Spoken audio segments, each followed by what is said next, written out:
కలెక్టర్లు మొదట అధికారులు ఈ శాఖల మధ్యలో ఆర్ఎండ్బి, పంచాయతీరాజ్, ఇరిగేషన్, సివిల్ సప్లైస్ అయితే ఈ ఎంఏయుడి వీటి మధ్యలో కంప్లీట్ గా మీకు ఒక కోఆర్డినేషన్ పెట్టుకొని పర్మనెంట్ గా కలెక్టర్స్ రివ్యూలు చేయాలి.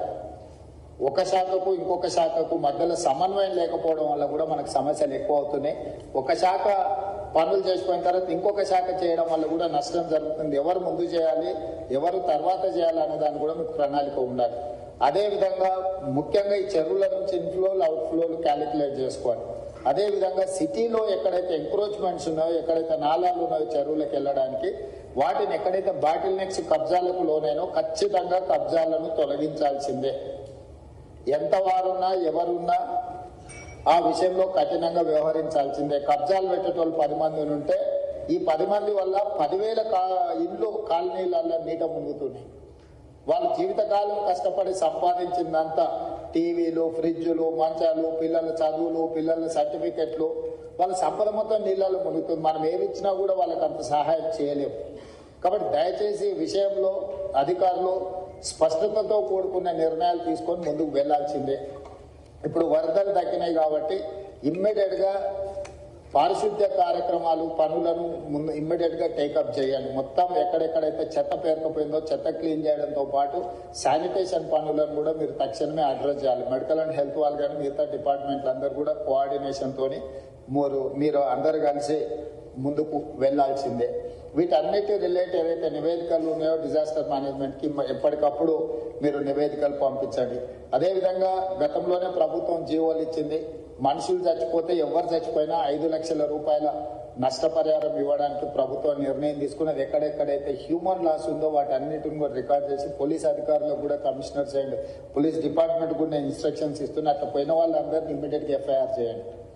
కొన్నిసార్లు ఆలస్యంగా వస్తారు. వాళ్ళు ఒకసారి ఫీల్డ్ వెరిఫికేషన్ చేసి ఎఫ్ఐఆర్లు కడితే రేపు దీంట్లో వాళ్ళకి నష్టపరిహారం ఇవ్వాలంటే కూడా ఇవన్నీ అవసరం. మీరు ప్రొసీజరల్ యాక్సెస్ కూడా లేకుండా పోలీస్ అధికారులు కూడా వాళ్ళు ఎవరెవరు ఈ వరదలలో చనిపోయినరో తక్షణమే వాళ్ళ వివరాలను సేకరించి వెంబడే ఎఫ్ఐఆర్ కట్టి దానికి సంబంధించిన నివేదికలు ఇవ్వండి. అదేవిధంగా పశు సంపద ముఖ్యంగా మేకలు కానీ పశువులు కానీ, మేకలు ఇవి చచ్చిపోతే 5,000, ఆవులు బర్రెలు ఈ పెద్దవి ఏవైనా చచ్చిపోతే మనం 50,000 రూపాయలు ఇస్తున్నాం అంటున్నారు. సో 50,000 రూపాయలు ఇస్తున్నాం. వాటిని కూడా వెంబడే అంచనా వేసి ఏ ఒక్కరికి కూడా ఇబ్బంది జరగకుండా చూడండి. పంట నష్టం జరిగిన ప్రాంతాలలో చాలా వరకు పత్తి, వరి, చేతికొచ్చిన పంట నష్టము ఇవన్నీ కూడా జరిగినాయి కాబట్టి ఎకరాకు 10,000 రూపాయలు మనం రైతులకు పంట నష్టపరిహారం కూడా ఇవ్వాలనుకుంటున్నాం. తక్షణమే ఆ నీట మునిగిన పొలాలను ఇసుక మేటలు పేర్కొన్న దగ్గర మనకు ఎన్ఆర్ఈజిఎస్ లో స్పెషల్ ప్యాకేజెస్ ఉన్నాయి. ఆ ఇసుక మొత్తం తొలగించడానికి ఎకరాకు 10,000 కాదు ఎకరాకు 1,00,000 కూడా మనము ఎన్ఆర్ఈజిఎస్ లో తీసుకోవచ్చు. కాబట్టి ఎన్ఆర్ఈజిఎస్ కు సంబంధించిన పంచాయతీరాజ్ వాళ్ళు కూడా మీరు తక్షణమే దాని మీద దృష్టి పెట్టి అంచనాలు వేసి ఆ ఇసుక మేటలు పేర్కొన్న రైతులను ఆదుకోవడానికి కూడా దానికి కావాల్సిన అంచనాలు చేయండి. అదేవిధంగా ఇంట్లో మునిగిన వాళ్ళు, ఇంట్లో పోయిన వాళ్ళకు ప్రతి ఇంటికి మీరు అంచనా వేసి 15,000 రూపాయలు నష్టపరిహారం వాళ్ళకి ఇవ్వండి. అంటే ఇళ్లకి నీళ్లు వచ్చి వస్తువులు తడిచిపోయిన వాళ్ళకి ఏమి ఇచ్చినా మనం సహాయం చేయలేం, కానీ కనీసం అట్లా పోయిన వాళ్లకు ప్రతి ఇంటికి ఒక 15,000 రూపాయలు ఇవ్వడానికి అవసరమైన సహాయక చర్యలు చేపట్టండి. తర్వాత అత్యంత పేదలుండి, గుడిసెలుండి, లేకపోతే ఏదైనా కొట్టుకుపోయిన వాళ్ళు ఉంటే ఇందిరమ్మ ఇండ్లు ఇచ్చే అర్హత ఉంటే ఒక స్పెషల్ దీని కింద అయినా మనం కాన్స్టిట్యున్సీ వైజ్ ఇచ్చే కోటా కాకుండా అవసరం అనుకుంటే ఏమైనా అదనపు కోటా అయినా కూడా ప్రభుత్వం ఇస్తుంది. అట్లా ఇండ్లు కోల్పోయి నిరాశ్రయులైన వాళ్ళని కూడా లిస్ట్ అవుట్ చేయండి. వాళ్ళకు కూడా మనం కొంతమేరకు ఇల్లు ఇవ్వగలిగితే ఇవ్వచ్చు. అదేవిధంగా ఇంతకుముందు వెళ్ళిన కాలనీలలో వాళ్ళు ఇళ్ల పట్టాలు, ఇళ్లకు సంబంధించిన అంశాలు కూడా చెప్పించారు. కలెక్టర్ గారు, లోకల్ మున్సిపల్ కమిషనర్ గారు ఫీల్డ్ విజిట్ చేసి ప్రభుత్వ భూమిలో ఆల్రెడీ పట్టాలు ఇచ్చుంటే వాళ్ళకి ఇల్లు ఎట్లు ఇవ్వాలి, పట్టాలే ఇవ్వకుండా ప్రభుత్వ భూమిలో వాళ్ళు ఇల్లు కట్టుకొని ఉంటే వాళ్ళకి పట్టాలు ఎట్లు ఇవ్వాలి.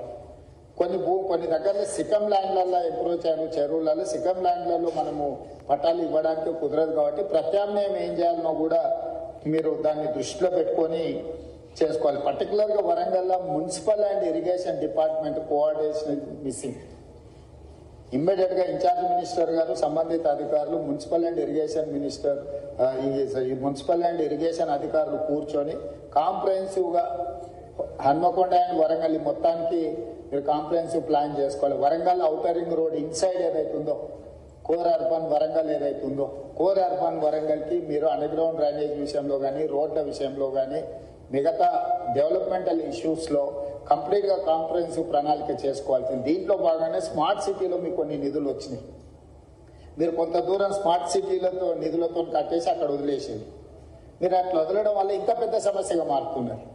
సో స్టేట్ గవర్నమెంట్ నుంచే ఏం కావాలో శ్రీదేవి గారు, మీరు ఆ స్మార్ట్ సిటీలో చేయంగా మిగిలిన పనులు ఏం చేయాలన్నా కూడా దానికి ఒక నివేదిక తయారు చేయండి. మనం అవసరమైతే ప్రత్యేకంగా బడ్జెట్ ఇచ్చి వరంగల్ మీద ప్రత్యేకంగా ఫోకస్ పెడదాం. పనులు మాత్రం వదిలేయడానికి వీలు లేదు. స్మార్ట్ సిటీలో తెచ్చుకోగలిగిన తెచ్చుకోండి. బ్యాలెన్స్ వర్క్స్ ఏవైతున్నాయో ఖచ్చితంగా స్టేట్ గవర్నమెంట్ నుంచి మీరు ప్రపోజల్ చేయండి. Government is here to sanction all those ఏవైతే సమస్యలు ఉన్నాయో వాటికి సంబంధించి. అదేవిధంగా ఇప్పటి వరకు ఆ స్మార్ట్ సిటీలో మీరు ఫండ్స్ క్లెయిమ్ చేసిందా చేయలేదు, ఎందుకంటే లాస్ట్ టైం ఎక్స్టెన్షన్ తీసుకొచ్చినాం 1 year వరంగల్ స్మార్ట్ సిటీ. ఇప్పుడు దానికి సంబంధించి కూడా మీరు ఏమేం చేయాలనుకుంటున్నారో వాటన్నిటిని కూడా మీరు ఖచ్చితంగా ఎంబడే టేకప్ చేయాలి. ఈ మీటింగ్ అయిన తర్వాత నేను ఫస్ట్ కలెక్టర్స్ రివ్యూ మీటింగ్ పెట్టుకోండి. డిపార్ట్మెంట్ హెడ్స్కి నేను సూచన ఏం చేస్తున్నా అంటే, head of the department, Panchayati Raj principal secretary, irrigation principal secretary, MAUD principal secretary, ఇక్కడ ఆల్మోస్ట్ అందరు ఉన్నారు. ఫస్ట్ మీ లెవెల్ ఒక రివ్యూ తీసుకొని గ్రౌండ్ లెవెల్ ఒక కోఆర్డినేషన్ ఆఫీసర్స్తో ఒక కోఆర్డినేషన్ ఆఫీసర్స్ కమిటీని ఇచ్చేసి వాళ్ళు కలిసి ఫీల్డ్ విజిట్ చేయాలి. కలెక్టర్లను కూడా అందులో భాగం చేసి కలెక్టర్ల ద్వారా నివేదికలు తయారు చేస్తే మనం ఏం ఫండ్స్ ఇవ్వడానికి ఉంటుందో మనకు స్పష్టత వస్తుంది. మీరు ఒక నివేదిక తయారు చేసుకున్నాక ఏ జిల్లాకు ఆ జిల్లా, ఫర్ ఎగ్జాంపుల్ వరంగల్ జిల్లా, ఉమ్మడి వరంగల్ జిల్లా ఇన్ఛార్జ్ మంత్రిగా ప్రజాప్రతినిధుల అధికారులతో ఇమ్మీడియట్ గా రివ్యూ తీసుకొని ఆ నివేదికలు తయారు చేస్తే గవర్నమెంట్ ఆఫ్ ఇండియా నుంచి ఫండ్స్ ఎట్లా తెచ్చుకోవాలా, స్టేట్ గవర్నమెంట్ నుంచి ఏం ఫండ్స్ ఇవ్వాలనేది రెండింటి మీద కూడా మేము క్లారిటీ ఇచ్చి దానికి కావాల్సిన నిధులు మంజూరు చేసే కార్యక్రమం తీసుకుంటాం. ఇక ముందు ఈ క్లౌడ్ బస్ట్ అనేది పర్మనెంట్. మీరు ఏదో ఈ ఒక్కసారి వచ్చింది దీన్ని టెంపరీగా మీరు అడ్రస్ చేద్దాము అని అనుకుంటే మీ తప్పు. పోయిన సంవత్సరం వచ్చింది, ఈ సంవత్సరం వచ్చింది. మీకు కోవిడ్ తర్వాత క్లైమేట్ చేంజెస్ జరిగినాయి. ఇంకా రెగ్యులర్గా మనం ఈ ప్రాబ్లం ఫేస్ చేసేది ఉంటుంది. కాబట్టి ఈ ఇష్యూస్ని పర్మనెంట్గా ఎట్లా అడ్రస్ చేయాలనో మీ దగ్గర ప్రణాళిక ఉండాలి. అంటే రిసోర్సెస్ అంటే ఫండ్స్ రిసోర్సెస్ ఎట్లా మనం చేసుకోవాలి, యాక్షన్ ప్లాన్ ఎట్లా చేసుకోవాలి, మీ దగ్గర అందరి దగ్గర కూడా నివేదికలు పెట్టుకొని చేసుకోవాల్సిన అవసరం ఉంది. దీని మీద ప్రత్యేకంగా దృష్టి పెట్టండి. ఎవరైనా అధికారులు ఉన్న నెక్స్ట్ 10-15 days అన్ని సెలవులు రద్దు చేయండి. క్షేత్రస్థాయిలో నివేదికలు తయారు చేయండి. ప్రభుత్వం వైపు నుంచి మీకు పూర్తిగా సహకారం ఉంటుంది. ప్రజాప్రతినిధులు ఇచ్చే నివేదికలను కూడా పరిగణలోకి తీసుకోండి. ఫీల్డ్లో మీరు క్షేత్రస్థాయి నివేదికలు తెప్పించుకొని తక్షణం దీని మీద చర్యలు తీసుకోవడానికి అవసరమైన ప్రణాళికలు చేస్తే నేను మళ్ళీ అన్ని జిల్లా కలెక్టర్లతో హైదరాబాద్ స్థాయిలో నేను మళ్ళీ రివ్యూ తీసుకుంటాను. అది next 1 week, after 1 week, ask them to come with reports. టోటల్గా ఆయా జిల్లా నివేదికలు మీరు తెప్పించుకొని మీరు అంతా చేసిన తర్వాత నాకు ఒక రిపోర్ట్ పెడితే దాని మీద గవర్నమెంట్ ఆఫ్ ఇండియా నుంచి ఒకవేళ ఏమన్నా వాళ్ళ కమిటీని ఎవరినైనా ఇన్వైట్ చేయాలన్నా లేకపోతే మనమే వెళ్ళి నివేదిక చేయాలన్నా ఏం చేయాలనే దాని మీద చేద్దాం. రెవెన్యూ మంత్రి గారు మీరు పర్సనల్గా దీన్ని దృష్టిలో పెట్టుకొని చేయాల్సిందిగా కోరుకుంటున్నాను.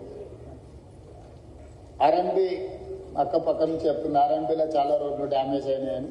ఆర్ఎండ్బి అధికారులు వికాస్ ఆర్ఎండ్బి నుంచి ఏమున్నారో మీరు స్పెషల్గా ఒక ఆఫీసర్ని ఇచ్చేసి దీని మీద కంప్లీట్గా నివేదికలు తెప్పించాలి. లోకల్ ఏ ఇష్యూస్ ఉన్నా కూడా ఒకసారి దీన్ని టోటల్గా నివేదికలు తెప్పించి పనులు పూర్తి చేయాల్సిందిగా కోరుకుంటూ, అధికారులు ఎవరు నిర్లక్ష్యం వహించినా ప్రభుత్వం దాన్ని సీరియస్గా పరిగణలోకి తీసుకుంటుంది. దయచేసి నిర్లక్ష్యం అనేది వదలండి, క్షేత్రస్థాయిలకు వెళ్ళండి. కలెక్టర్లు కూడా ఫీల్డ్ విజిట్లు చేయాల్సిందే. నేను కలెక్టర్లు చీఫ్ సెక్రటరీ గారు కూడా చెప్పిన మీ ఏసీఆర్లు రాసినప్పుడు మీ ఫీల్డ్ విజిట్స్ కూడా వన్ ఆఫ్ ద క్రైటీరియా. మీరు అనుకోవచ్చు ఫీల్డ్ విజిట్ చేయకపోతే ఎక్కువ అయితే ట్రాన్స్ఫర్ చేస్తారని.